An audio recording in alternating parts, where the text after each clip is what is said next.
Bonsoir mesdames et messieurs, bienvenue sur World News. Vous êtes de plus en plus nombreux à nous suivre. Si vous êtes nouveau, n'oubliez pas de vous abonner à ma chaîne, de liker et de donner votre avis en commentaire. Allez, on commence. Coup d'État, le colonel Emmanuel Zoungrana, nouveau homme fort du Burkina Faso. L'homme fort de Ouagadougou serait dans les filets des Cobras selon plusieurs sources locales. Pour l'heure, aucun communiqué n'est disponible sur cette situation confuse. Le lieutenant-colonel Emmanuel Zoungrana est le commandant de la force Cobra. Ce sont ces hommes qui ont encerclé le palais. Le lieutenant-colonel Damiba y est retranché et les négociations sont en cours. Pour anecdote, c'est le lieutenant-colonel Zoungrana et ses hommes qui avaient mené le coup d'État qui a chassé Kabore au pouvoir.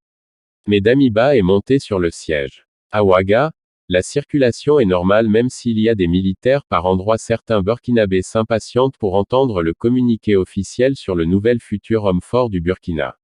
La capitale Ouagadougou s'est réveillée avec des tirs ce matin dans le quartier de la présidence. Autour de 4h30, des tirs ont été entendus aux environs du camp militaire Babassi et au quartier Ouaga 2000, près de palais de Kossiam, le palais présidentiel. Plusieurs artères de la ville sont surveillées par des militaires. Les commerces sont fermés. L'accès à la télévision publique qui a cessé d'émettre pendant un moment est bloqué. Une source sécuritaire a confié à la BBC qu'il s'agit d'une mutinerie qui fait suite à des revendications de primes. L'agence de presse Reuters rapporte que les coups de feu proviennent du camp principal de l'armée et de certains quartiers résidentiels de la capitale.